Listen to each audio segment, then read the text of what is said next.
Chapter 14. Sleeping Arrangements. I want to sleep on the couch, next to Thor. No, Bat, you need to sleep in your own bed, said Mom. Then I want Thor to sleep in bed with me.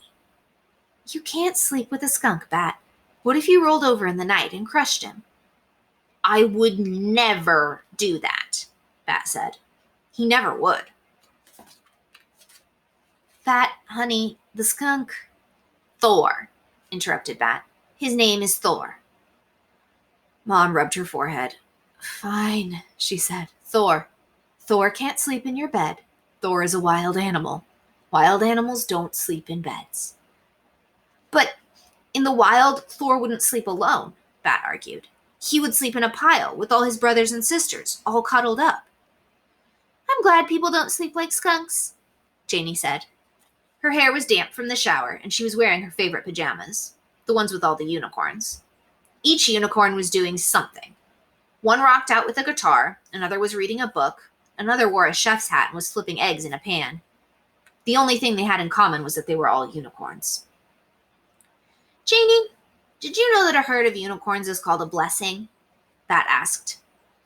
Yes, Bat, of course I knew that. Every time I wear these pajamas, you tell me that.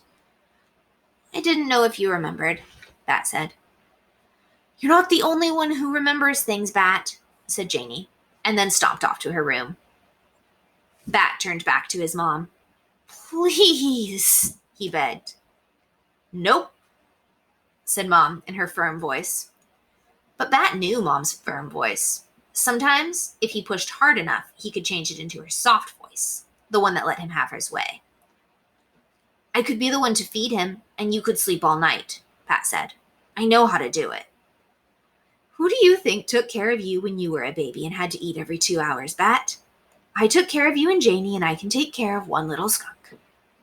If you let me help, Bat said, bargaining now, I'll promise to scrape all the extra food off my plate from now on and put it in the dishwasher after dinner. Mom smiled. I thought it was too gross to look at leftover food stuck to a plate. It is too gross, Bat said, but I'll do it anyway, even if it made him gag, even if it made him throw up. Besides, Bat said, I helped Thor go to the bathroom after he finished eating. If I can do that, I can do other gross things. Mom had taught Bat that baby skunks don't know how to go to the bathroom on their own when they're little babies. And if they don't, they can die. In nature, their mother would help them learn. But since Thor was an orphan, every time he drank his formula, someone had to hold him up and rub his bottom with a wet cotton swab until he pooped and peed. At school, Bat had been helping to clean up Baby Cakes' enclosure for a while now. And poop and pee were just part of having an animal. I'll tell you what, little Bat, Mom said, and her voice was a bit softer now. Thor has to sleep in his enclosure, but I'm going to take care of him during the night. But you can come be in charge of his daytime feeding when we're at home. And tomorrow after school, instead of staying home with Janie, how about you come to the clinic? I'm going to weigh and measure Thor to make sure he's getting enough to eat. You can help. Okay, said Bat. For now.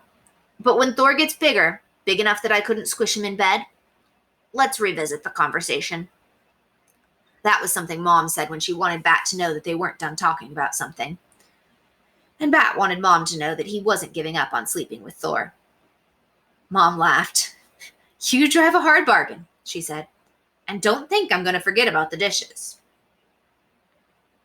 Chapter 15. Dr. Jerry Dragoo.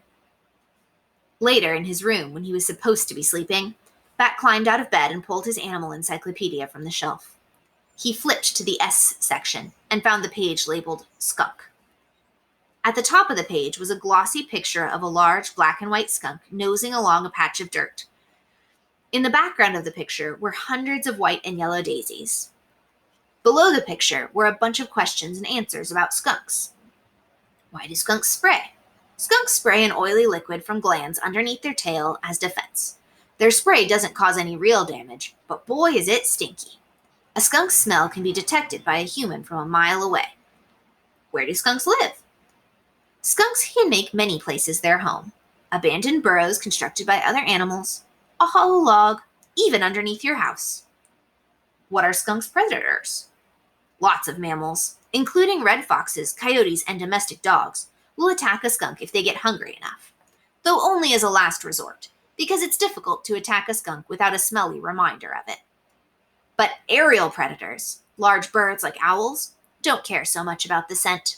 For one thing, it's hard for a skunk to spray at an attacker from the sky. For another, many birds of prey have little to no sense of smell. Finally, Bat got to the last and most important question. Do skunks make good pets? Skunks are wild animals, and wild animals belong in the wild. But according to the world's skunk expert, Dr. Jerry Dragoo, head of the Dragoo Institute for the Betterment of Skunks and Skunk Reputations, while skunks in general do not make good pets, what makes a good pet is a good pet caretaker. Bat closed the book. He put it back on the shelf, right where he always put it, next to his Lego pyramid. Dr. Jerry Dragoo, world skunk expert. Bat liked that name. He liked doctors because they usually knew a lot of useful things. He liked the name Jerry because it was the same as that funny mouse in the old cartoons, the one always outsmarting the cat. And Dragoo reminded him of dragon. Of course, there was probably no such thing as dragons, but there might be. Dr. Jerry Dragoo. That was someone Bat would like to meet.